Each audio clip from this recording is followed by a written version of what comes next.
May chararat daw, sabi nitong si Alex. Anong chararat? Chararat yung unattractive. Pinaganda mo pa. Pangit. In fairness, ha? Sir Pong. Ilabas ang helicopter. Mamamasyal ako. It's helicopter. Helicopter? Helicopter. Jeep na lang. Kaya tangad akong tanga, pero mahal kita!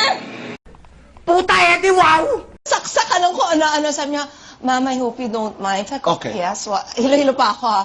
I just have to know, are you pregnant? Sabi ko, no, I'm not pregnant, Doc. Super character. Super Talaga? Oo, Hindi ko sobra. na-feel yun. I feel I'm so normal. So, hindi kami nagbalaksahan kami. Gawin mo! Gawin mo! Hindi kita uurungan! Magsari ka na! Magsari ka na, please! Nung ko pa gusto sabihin sa'yo, ayaw lang kitang saktan. Putang ina mo! Sinasaktan mo na ako. Ano pa bang ginagawa mo sa akin? Melissa, it's useless trying to talk. Ang dami-dami mong sinasabi, pero diba, wag mo akong sisermonan. You're not my mother or my stepmother anymore for that matter. Bahay ko to dahil ako ang gumagastos dito. Ako nagbabayad ng ilaw, ako nagbabayad ng tubig. Get out of my house! I don't need a parasite!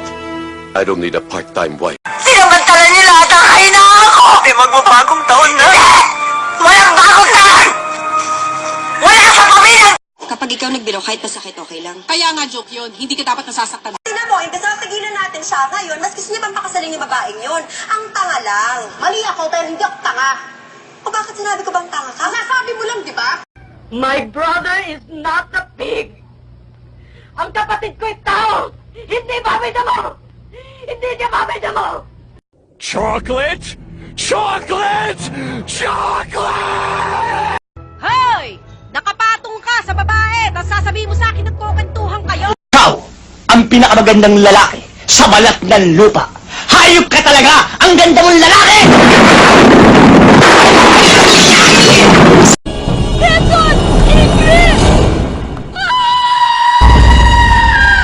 Isang gabi makakanood ka sa bandila. And you hear him answer about you. Alam mo kasi live yun, hindi yun edited. May galit pa eh! That's true. Ano, I respect that. I really respect that. Pero ang ating leksyon, mga kaibigan, Sana maisip mo rin, kung ilang pagkain na tiniis kong hindi kainin, para lang makapagpadala ko ng malaking pera dito.